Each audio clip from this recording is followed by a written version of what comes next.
आप सभी का मेरे YouTube चैनल पे बहुत बहुत स्वागत है।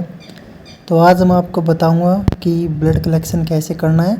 चाहे कोई ब्लड बैंक में ब्लड डोनर हो, चाहे हमें लैब के लिए कोई सैंपल चाहिए हो, तो उसके लिए मैं बताऊंगा कि आपको क्या क्या प्रोसीजर करना है।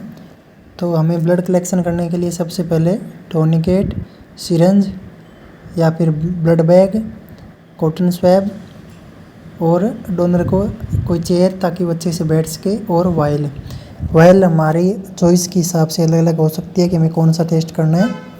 अगर लैब के लिए सैंपल ले रहे हो, तो अगर ब्लड बैंक के लिए ले रहे हो तो ब्लड बैग के अंदर अपने आप कलेक्शन हो जाएगा प्रिक करने के बाद।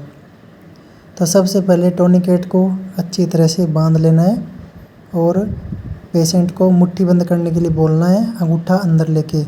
टोर्निकेट बांधने के बाद मुट्ठी बंद करवानी है ताकि वेन्स पे थोड़ा प्रेशर बने और वो थोड़ी बाहर उभर के आए।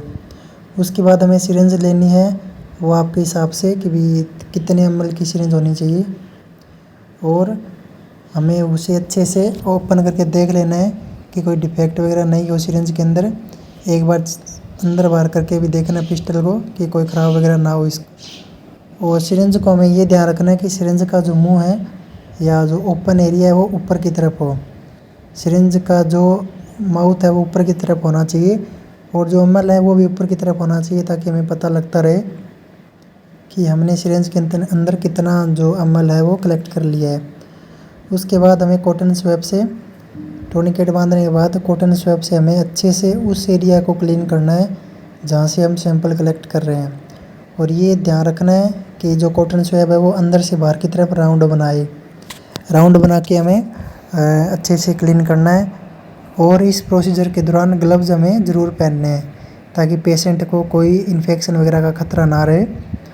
उसके बाद सिरिंज को लेके जो माउथ है सुई का, निडल का, उसको ऊपर की तरफ करना है, और हमें वेन चूज कर लेनी है कि कौन सी वेन में हमें प्रिक करना है।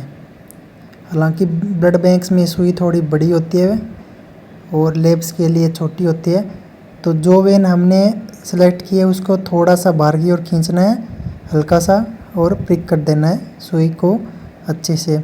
हमें देखिए सिरिंज में दिख रहा होगा कि ये जो है वो सही प्रिक हुआ है। उसके बाद हमें सिरिंज को अच्छे से आराम से धीरे धीरे पीछे खींचना है, स्पीड से नहीं खींचना है, क्योंकि स्पीड से खींचेंगे तो जो ब्लड है वो हिमोलाइज हो सकता है, आरबीसी टूट सकती है। तो इस वजह से हमें धीरे धीरे पिस्टल को बाहर की ओर खींचना है ताकि हमारा जो ब्लड सैंपल है वो उसमें कोई दिक्कत ना हो।